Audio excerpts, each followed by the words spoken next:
These are the faces of human suffering. Perhaps greater than any other time in our history, our nation is desperately crying out for help to combat domestic abuse, fight prostitution, and seek a permanent solution for the abandoned child. This is nothing new. You may have seen the pictures, you may have heard the stories, but what really matters is what you will do about it right now.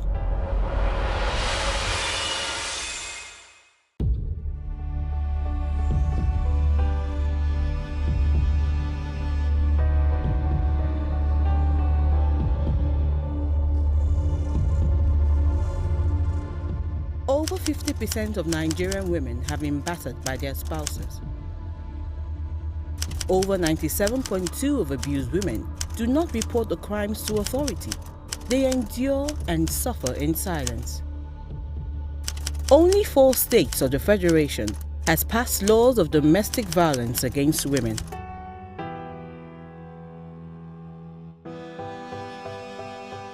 Anything that tries to demean the identity or the personality of another person basically is domestic violence to me.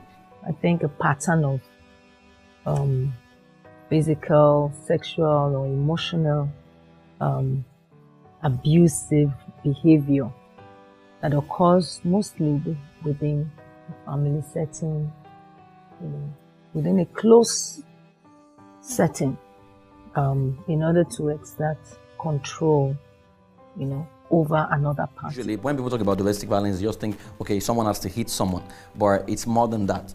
Sometimes the guy doesn't have to hit you, or the lady doesn't have to hit you. Sometimes domestic violence has to do more with verbal abuse. It can be verbal, because when someone takes your self-esteem away, takes you as if you're not a human being, talks to you anyhow, that's more torturous than even hitting you. Abuse it's a very tense subject. We have a lot of people that refuse to still come out, especially in Africa, because of the stigma attached to abuse. A husband, battering a wife, beating a woman, or even a woman also hitting the husband or partner, to be in a relationship, maybe be married, but using words, using objects, even the hands, to hit the person, or to use, words to keep the person in fear. In Nigeria and Africa generally, you have to understand the situation we're dealing with. We don't believe in human rights in this part of the world. We're still a bit low on things like that. Our judiciary system, legal system is very, very poor. So we still believe in the African man's myth that says that the African man is the lion of the tribe of his own, and every other person must support or must be subjects in a relationship. Now that's why you see in most cases, in fact, judging by history, you realize that women are not treated as human beings; they're treated as things. In Nigeria, we need to improve on our advocacy. The value for human life is quite low. It's quite low. We need to create awareness.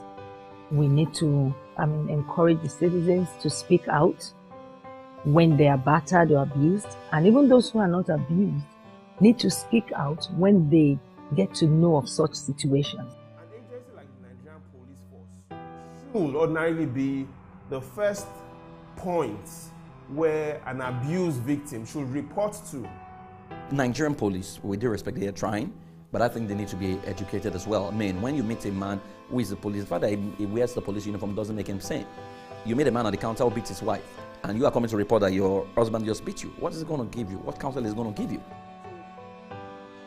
If you have an agency that is meant to be the collating center for abuse cases, being involved in abuse itself, what you will find and what we find and the reality on the ground is the Nigerian police force do not keep records and have no records of abuses, especially when it comes to child molestation, domestic abuse from husbands, or domestic abuse, in fact, from wives as well. There are low reported cases, and even for the cases that are reported, many times in our country, the law enforcement agencies, the police, and all whatnot, they don't take many of these cases seriously. Even the cases of rape, sometimes they brush it off sometimes, and they feel, oh, okay, so what was the girl doing, also putting herself in that position, and all that, until it happens to them, until it happens to their own daughter or something like that. So there are low reported cases because people feel like, what's the point going to report if nothing will be done? What abuse does is it reconfigures your body. You stop seeing yourself as a being that must be respected. You start seeing yourself as a thing that must be used. So when they find themselves in marriage, they have already been conditioned through abuse to be used. So they no longer see it as anything. The man slaps them, they still go and apologize. And when they go to church, they say, be enduring. God says, I hate divorce. Okay, they go to policeman, say, go and become a good wife. So where do they run to at the end of People need to know that there are places where they can get help, where they can be counseled, back to wholeness. When the perpetrators of all this form of abuses, if they feel that there isn't help for the victims, or there are no places for the victims to go, then the abuse will be on the increase. Apart from empowering women financially, because once a woman has the ability to earn, when the guy begins to beat her, she can call his bluff. When a woman can take care of herself, basic needs, then men will respect. In fact, men who emotionally molest their wives, the response I tell the wives to do, develop yourself and become the best at what you do. You have nothing, empty head, empty hands, you don't bring anything to this table. Those are the kind of abuses we hear that women get. And even when it's not a verbal abuse, it's a physical abuse.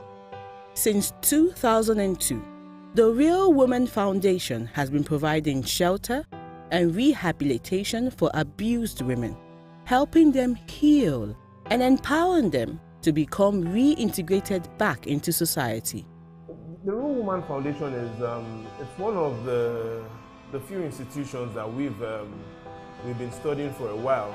The Real Woman Foundation was set up about 2001 by Nikki Adeyemi, and this is about 13 years after. The foundation is still going ahead with the objective of ensuring that the girl child is well taken care of, ensuring that the family values are still kept intact, ensuring that, and trying to find a way of giving succor and help to the less privileged in the society. At the Real Woman Foundation, we have a unit, a subsidiary called the Family School, and we also have the Vocational School. The Vocational School empowers women, and now we've had a few men and even teenagers, young people, come, to be part of it. But we started with women who are not empowered financially, women who are not empowered socially. We started out with them because we found out many times that we link between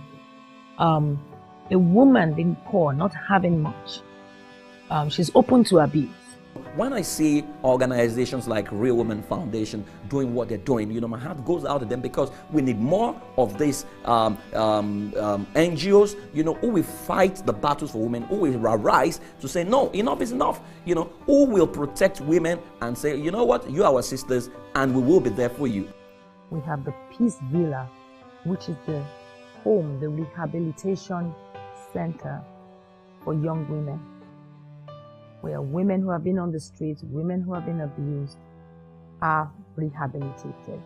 They are trained, they are tutored, they're counseled, they're helped to start a new life. They're accommodated for a period of time. And when they're strong enough to go back into the society, whole and healed, they go out. In the family school, it's teaching. It's all about going to the roots of the family, the foundation of the family and the society. And we've created a number of classes, a number of courses at various levels. You have the basic, you have the foundation, and you have the advanced. And within each of these courses, you have various modules that talk about being single, that talk about being married, that talks about living with in-laws, that talks about living with someone from another tribe or another race. It talks about societal vices. What are the things that have led to people being prostitutes, being area boys? And it's so educative that it's not just for those who are married. It's for those who are single. It's for those who, even if you don't want to get married, people come here to learn what it's all about, what the marriage institution is all about, so that they can help other people as well as help themselves. So this helps a lot also to curb the abuse, because people have come and they have realized that they also have they've engaged in some form of abuse without really knowing it. And they're set free, they're liberated, and they're like, oh my God, this is wrong. So this is how what I've been doing would translate to pain and would translate to negative things in the society. And belief has changed people. We all need to become responsible, to say, okay, yes, I can start a home, but someone has started. Can I support? Okay, once we begin to provide support and we begin to see it as, okay, it's our thing. It's not the founder's thing or whatever. Such organization, once we provide more support, then they can build more homes. And because they have trained professionals, they can solve these problems once and for all. We need more sources of funding, because it's everything. When we have more money, we can do more. Then we won't turn back children that are abandoned. We won't say, oh, we can't handle anymore because we don't have enough resources. You don't have to partner with the entirety of the Real Woman Foundation. You can say, I just want to partner with Love Home Orphanage. Our organization just wants to partner with that aspect of your organization, and we'll make sure that the fund is appropriated to that particular aspect. Reach out today. Join hands with the Real Woman Foundation. It is up to us if we want to make the world a better place. Well, I'd like to say that in the times we're living in now, it's still the same message that I keep saying, and it's a message of love. It's a message of spreading the love of God to other people. It's a message of helping others, helping the most vulnerable in our midst. Sharing God's love with other people would make the world a better place.